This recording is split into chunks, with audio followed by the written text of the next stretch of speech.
We are too good to eat lunch with someone who only graduated from middle school. Let's find somewhere else to eat.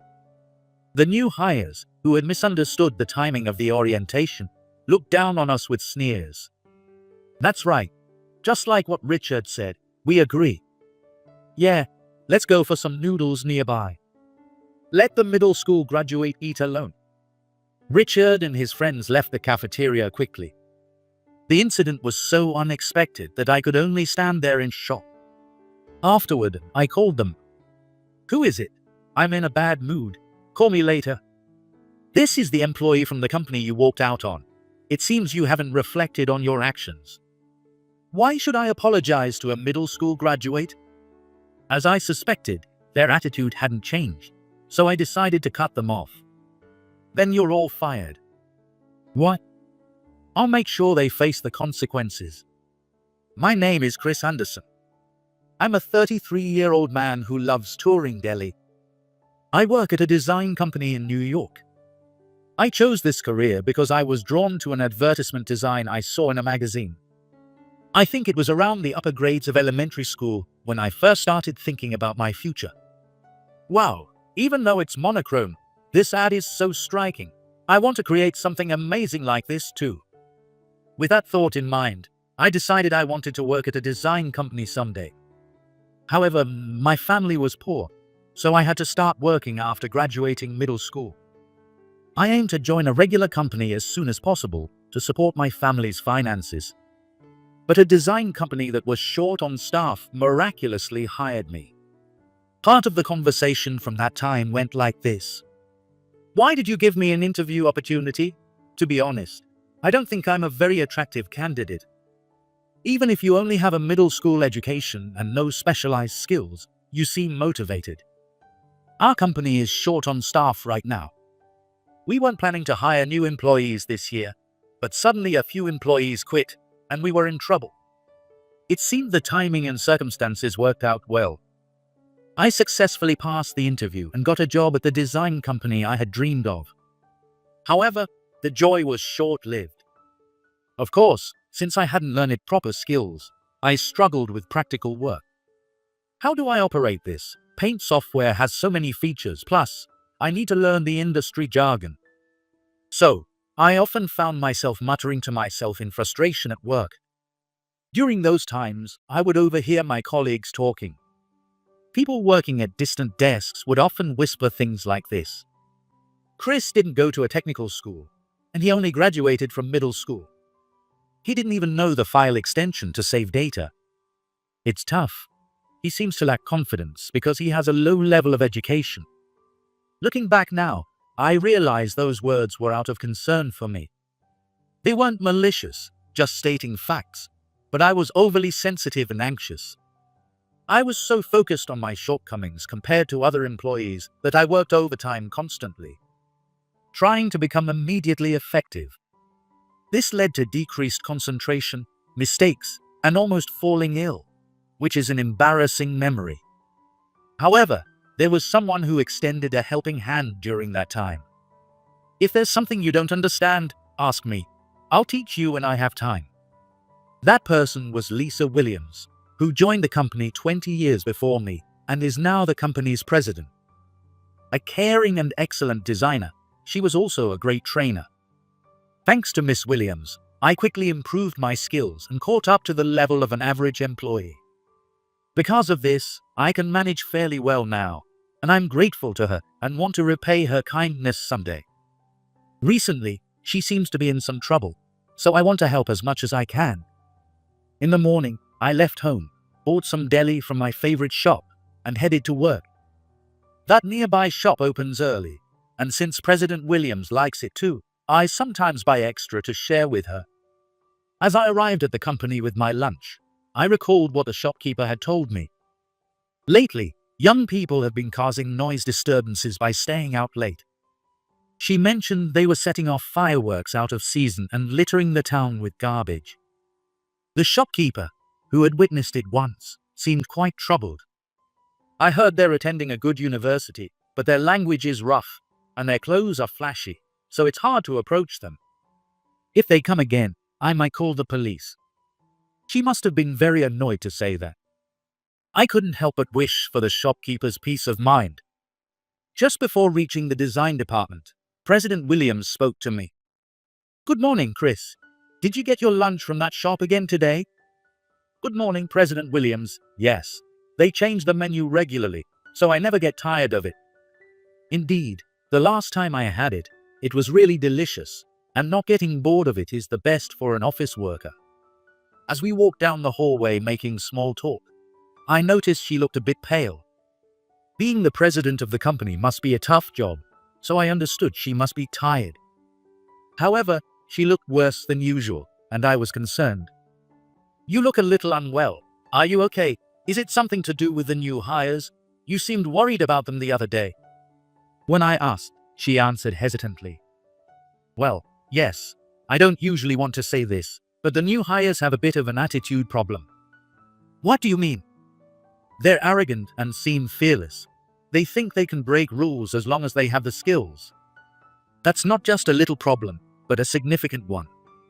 What might be excusable as youthful indiscretion in school doesn't fly in the workplace.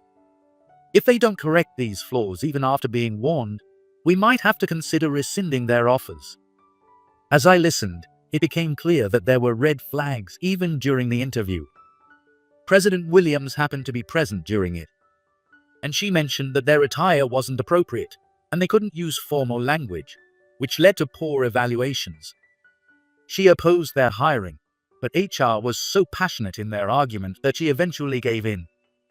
It seems that the HR person who offered them jobs was acquainted with the candidates and defended them by saying they were usually well-behaved and would perform well at work.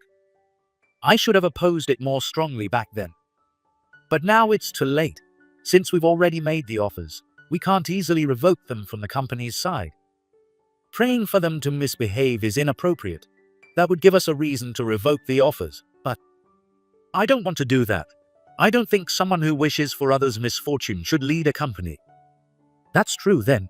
We should focus on thorough employee training. Although I wanted to keep listening and talking with her, time is not infinite. Both she and I had work to do. After parting ways with the tired-looking President Williams, I focused on my tasks in the office. As I checked materials to properly reflect client requests, time flew by. It was almost lunchtime. Taking a break at a good stopping point, a female colleague approached me. She patted my shoulder as she walked by. "Chris, you seem to get along well with President Williams." "Well, yes, I suppose." The unexpected comment took me by surprise. It was surprising because the person who approached me was someone I didn't usually interact with. However, she was attentive and thoughtful, so she must have had something important to convey. She spoke softly so as not to disturb the other employees. Earlier, when I saw President Williams, she told me the training program for the new hires had been finalized. She mentioned she was worried about arranging lunch for them. Matching her volume, I replied quietly. "Really?" She said she wanted to ask you about lunch. There are about 50 people, plus a few for the trainers. Thanks for letting me know. My colleagues know about my deli shop tours. Since I often buy and eat my favorite deli food, she probably informed me early. President Williams might contact you during the break about the deli food, so it might be good to look up some options now. Good idea. Thanks for the heads up. I looked at her and thanked. Since I was taking a break, I could look up some deli places now. Hoping the training goes well, I started searching for some delicious deli shops. Afterward, I picked out a few deli shops as candidates. I informed President Williams about this during the break, and we made the reservations. We decided to provide lunch from my favorite shop for all 3 training sessions. Since it's my local deli shop, I can guarantee the quality. Given that the training might be challenging, I hope the delicious lunch will help in some way. A few days later, the new hires training session was held. Originally, it was supposed to be held later, but it miraculously became possible now.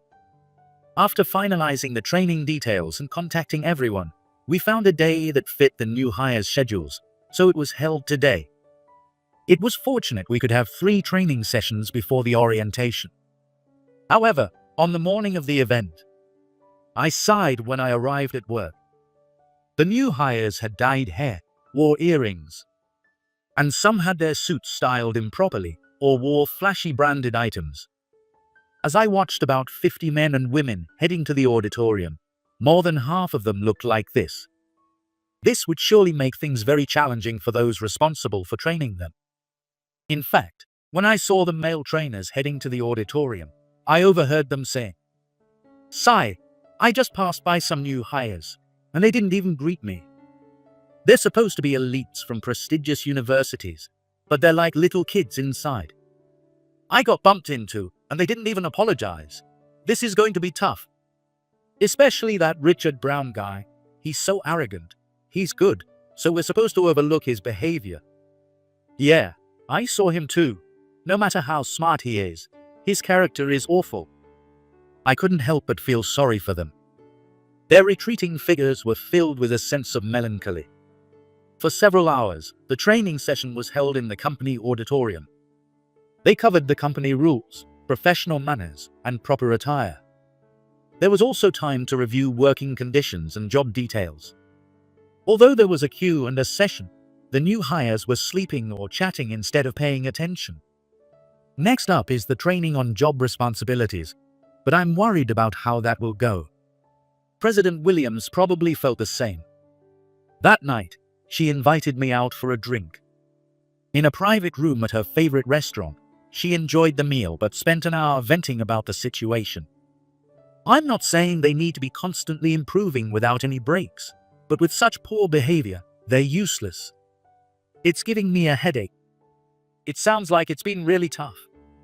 Especially that Richard Brown kid. He just doesn't listen to anything I say. By the latter half of the conversation, the alcohol had loosened her speech a bit. All I could do was listen, hoping it would help ease her mind, even if just a little. Amid our conversation, the restaurant became noisy. We heard young voices and the sounds of someone causing a commotion. Wondering what was going on, it seemed that a group of young men and women were making a ruckus in one of the private rooms. They spent about 30 minutes laughing loudly before leaving the restaurant. However, they caused trouble for the staff and other customers on their way out. When we were leaving, we saw the staff dealing with a lost item issue. We found a university student ID, but I don't want to contact them. Yeah, they might demand something ridiculous like earlier, asking for free food because it wasn't good. Let's just send it to the school. President Williams tilted her head when she saw the student ID they were holding. Is something wrong? Is it a coincidence? It's the same school as our new hires. Plus, the voices we heard sounded familiar. She seemed unsure, perhaps because of the alcohol, and couldn't fully trust her own ears. Well, it's fine. Thanks for keeping me company today. I feel a bit better now. No problem. It's the least I could do. Afterward, I saw President Williams off as she left in a taxi, lost in thought. I clearly remembered the voices of the young people we had just heard. Maybe I could tell if it was them by observing the new hires during the next training session. I couldn't attend the second training because of a client meeting, but I could check during the third session. While helping to deliver the lunch, I could listen to the new hires' voices. A few days later. Today, the new hires were gathered in the auditorium for orientation practice. Despite having had 2 training sessions already, it seemed they hadn't reflected on their behavior. As I arrived at work, I saw them heading to the auditorium with dyed hair and sloppy suits, just like before. Their attitudes hadn't improved either. Earlier, some guy from this company kept nagging me to dye my hair back to its original color. Forget him. Let's just do our job and show them what we're capable of. We're elites from a top university. There were a few who behaved properly, greeting us and even reprimanding their peers. But they were in the minority. Most didn't follow the rules. Especially the group from that particular university. They were the worst. I was scared of what might happen if we actually hired them. I watched them head to the auditorium with mixed feelings. The one who stood out the most was Richard Brown. He was a student from the mentioned university. When I join this company, I'll climb the ranks and change the rules. Richard was a young man with blonde hair. His gestures were exaggerated, almost like he was giving a speech. Seeing him boastfully talk to the new hires, it seemed he was becoming their leader. Listening carefully, I recognized his voice from the restaurant. The voices matched those from the commotion, so there was no doubt. Richard Brown was at the restaurant where President Williams and I were that night. I wanted to inform President Williams about this, but unfortunately, she had been out of the office a lot recently. She wasn't around now, which was frustrating. Still, she should be back in time for the start of the training session, so I hope to see her then. After working for a few hours, I headed to the cafeteria. The delivery had arrived, and I needed to help carry the orders. After thanking the familiar staff, I helped carry the boxes with other employees. We set up the 50 lunchboxes plus a few extras for the trainers in the company cafeteria just as lunch began. I could hear the new hires laughing as they moved from the auditorium to the cafeteria. The trainers would come over after cleaning up the auditorium. Now that the orientation is over, we're officially employees of this company, right? It feels a bit early, but I wish they'd let us start working soon. Once they see our skills, they'll know we're ready. They opened the cafeteria doors, talking loudly. Yeah, they should get rid of those middle school graduates and give us all the work. But then they suddenly stopped in their tracks when they saw us. Maybe they were surprised to see me in the room. Or perhaps they were embarrassed that someone from the company had overheard their earlier conversation. At least, that's what I thought. But I was wrong. Hey, isn't that the middle school graduate President Williams mentioned? The guy with no skills who got into the company by sheer audacity. He looks even older than in the slide photo. They looked at me with condescending gazes and mocked me. No way we elites are eating lunch with a middle school graduate. Let's go somewhere else. Yeah, Richard's right, I agree. Yeah, let's grab some noodles or something. Let the middle school graduate eat alone. With that, Richard and his friends quickly left the cafeteria. The situation was so unexpected that I could only stand there in shock. A moment later, the trainers and President Williams arrived. Where are the new hires? I can't imagine they're lost. As unfortunate as it was, I had to explain what had happened. I'm the only one here. They said they were going to eat outside. They didn't want to stay with me because I'm just a middle school graduate and they're elites. Upon hearing this, President Williams became furious and made a decisive decision. I can't believe this. I never imagined they'd go this far. Their job offers are rescinded. Chris, I'll give you Richard's phone number now. Please inform him personally. Understood. I immediately dialed the number President Williams provided. After a few seconds, Richard answered. Who is it? I'm in a bad mood, so call later. I'm an employee from the company you just left. It seems you haven't reflected on your actions. Why should I apologize to a middle school graduate? As I suspected, they hadn't changed their attitude at all, so there was no choice but to cut them off. Your job offers are rescinded. What? They will face the consequences. What are you talking about, old man? We just joined the company. Richard seemed to be seeking agreement from the others. I could hear voices in the background saying, yeah, that's right.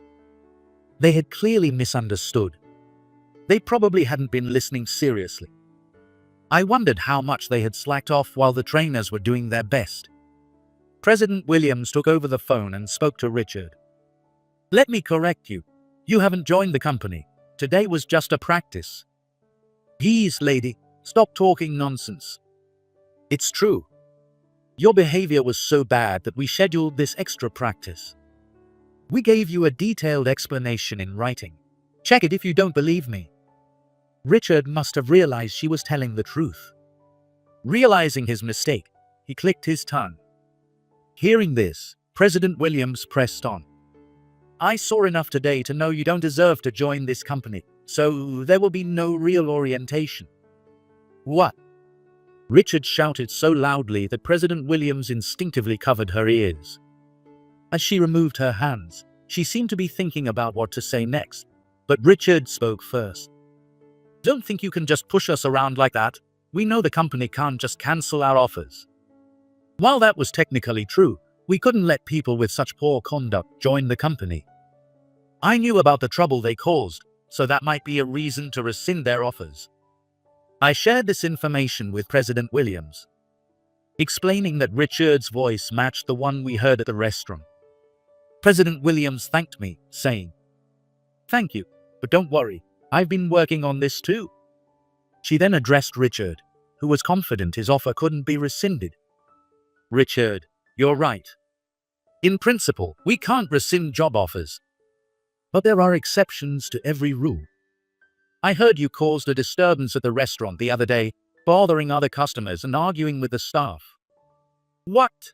How do you know that?" Richard sounded panicked, revealing how flustered he was. President Williams took out her phone and made a call right in front of us. From the speakerphone, we heard an unfamiliar male voice. "We've confirmed the incident with the restaurant.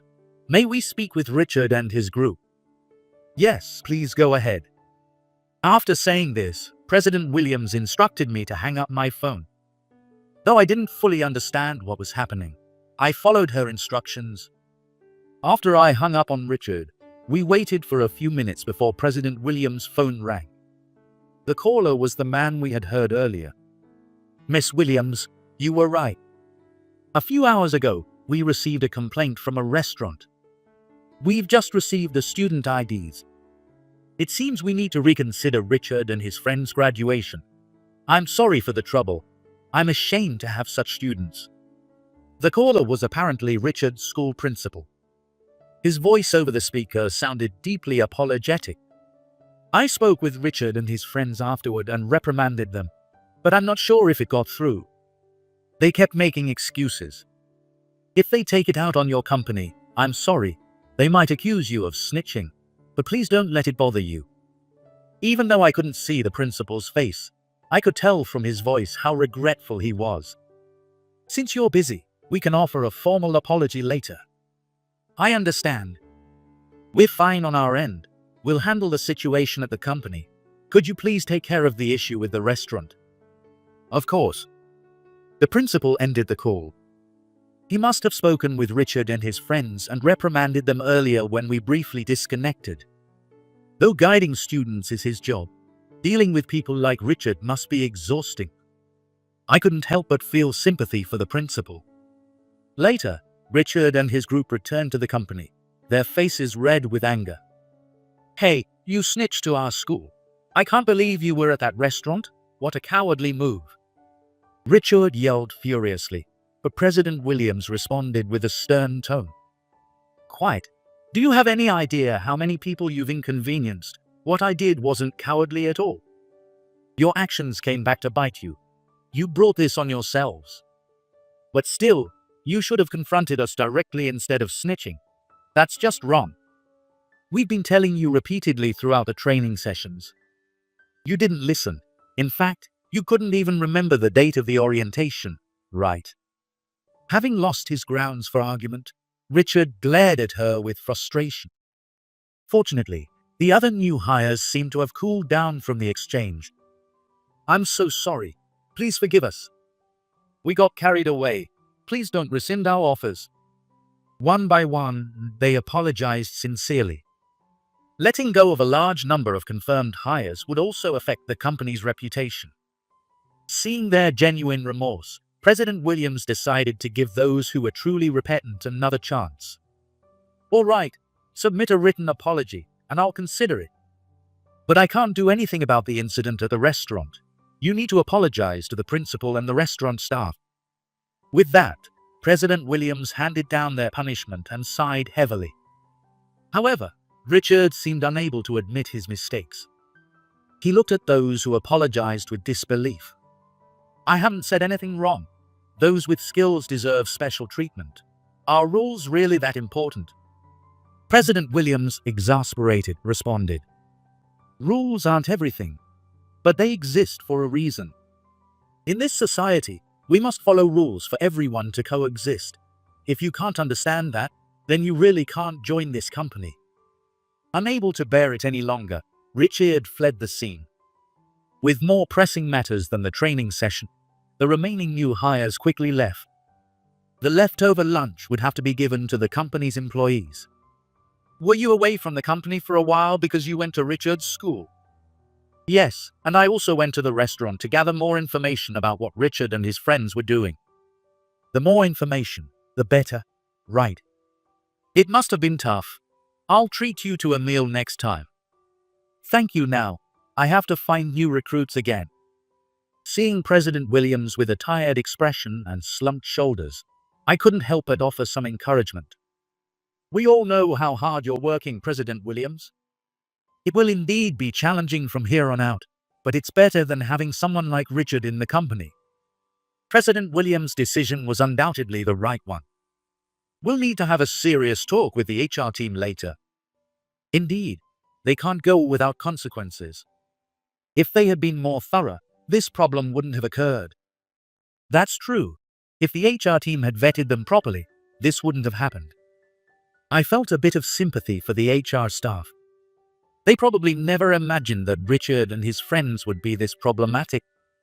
Familiarity can cloud judgment, and that might have been the case here. Maybe they let their guard down this year because there were no issues before. Complacency is a dangerous thing. I had another question that had been on my mind, so I decided to ask. By the way, it seems you mentioned me during the training. Why did you do that? President Williams looked a bit surprised and said, "Oh, did the trainers tell you?" She continued, looking up at the ceiling. "I wanted to teach the new hires the importance of striving to improve. You had lower skills when you joined, but you worked really hard and got to where you are now. I wanted to show them that with effort, they could change too, but it seems it was in vain." President Williams looked down sadly. If her message had gotten through to Richard and his friends, could things have been different? I wish they had listened, but with such self-centered attitudes, it seemed unlikely they would change. After their job offers were rescinded, Richard and his friends faced severe consequences. Their behavior at the restaurant led to them to repeat the year. Further investigations revealed other instances of misconduct. Several of our former hires, including Richard, had been causing trouble near my favorite deli shop. They set off fireworks and rode around noisily without considering the time or place, making graduation impossible. They received stern reprimands from their teachers, the restaurant staff, and their parents. Now, they have become much quieter, a stark contrast to their previous arrogance. However, Richard still insists it is not his fault. They are still young. Most of the dozens who had their offers rescinded will likely never apply to this company again, so we won't see them again. But I can't help but hope they recognize their mistakes and start over.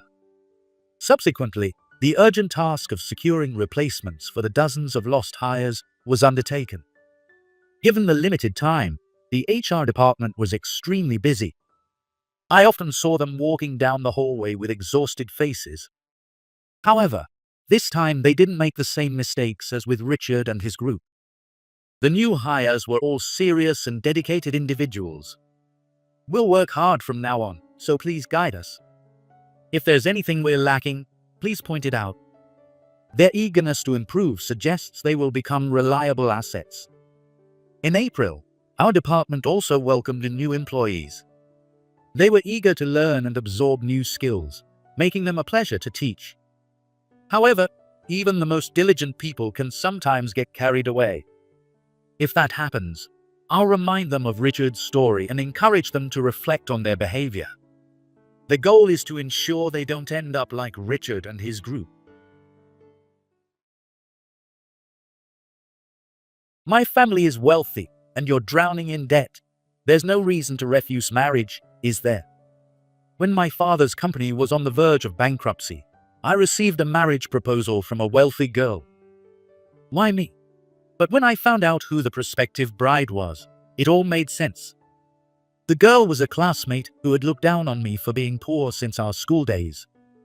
Even as adults, does she still want to look down on me for being poor? You have no reason to refuse, right? You have no money." It was frustrating, but she was right. I had no choice. To save the company, I had to go along with this marriage. I steeled myself and looked up to respond, but she spoke in a barely audible voice, blushing slightly. "It has to be you." "Well, I'm off to work, Mary," I said, speaking to the photo. Mary Williams was my girlfriend.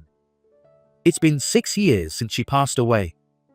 I still don't want to forget Mary, who left as if she were gently falling asleep. People might say it's already been 6 years. The time since her passing has become longer than the time we spent together. But to me, the years didn't matter. Even now, Mary, still in her uniform, smiles at me from the photo. Looking outside, it was a refreshingly clear morning, as if to announce the last sunny day before the rainy season. My name is James Davis. I am the successor of Davis Motors, the factory my father founded. Being called the successor sounds good, but it's a parts factory left behind by the times, and now the business was in dire straits. Still, I had to hold on until the very end. I rotated my shoulders to pump myself up and looked at Mary again. No matter when or where, Mary always smiled beside me. Smiling back at her, I headed to the factory. Davis Motors survived because my father secured work on his own. However, in this day and age, it's tough without a contract with a major automaker. In other words, we've fallen behind. Some days, we only get to repair flat bicycle tires. This morning, too, the machines were silent. "Good morning." "Morning, James." I swung open the office door energetically. The only employee, the office clerk, had already arrived. I quickly glanced around the office and saw my father smoking in the back smoking area, which was unusual. I sensed something was wrong but couldn't ignore him. Dad's not good at hiding things. "Dad, I thought you quit smoking. What's going on?" "Oh, James, you're here. Let's step outside for a bit." "Sure." We stepped out the back door, and Dad leaned against the concrete wall, crossing his arms. Is this finally the end? I grew frustrated with my father's hesitation and spoke more forcefully. "Dad, just say it.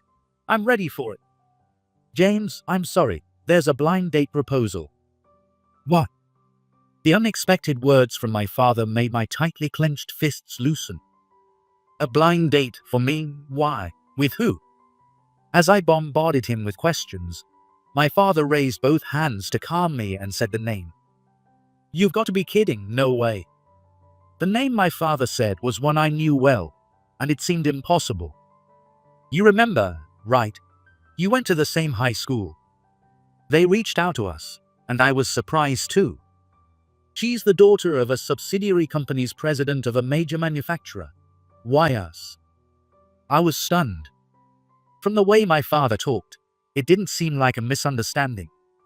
Still, it was unbelievable. Nancy and I were classmates. As my father said, she was the daughter of the president of a subsidiary of a major automaker, making us worlds apart in the same industry. Besides, there was a clear reason why it was impossible for me. But that no longer mattered. To me, the idea of an arranged marriage was out of the question. I looked my father in the eye and spoke clearly. "Dad, I'm not doing it. It's not about who it is. I don't need love or marriage anymore." My father seemed to understand that I would say that. He looked away and quietly said, "You still can't forget Mary, can you?" "Yeah. James, I'm not telling you to forget about Mary. If you want to decline the match, you can. I don't know Nancy well, but I think it takes courage for a woman to make such an offer. Just go. Can't you at least consider it?" The Nancy I knew wasn't like that. I wanted to say that, but if I refused, my father would lose face. With the factory in such a state, I didn't want to make things worse. "All right, I'll go, James." And so, an unwilling arranged meeting with an unwilling partner was set. That weekend, the blind date began at a high-end restaurant with a garden. Since Nancy's side arranged everything, all my father and I did was pull out our best clothes.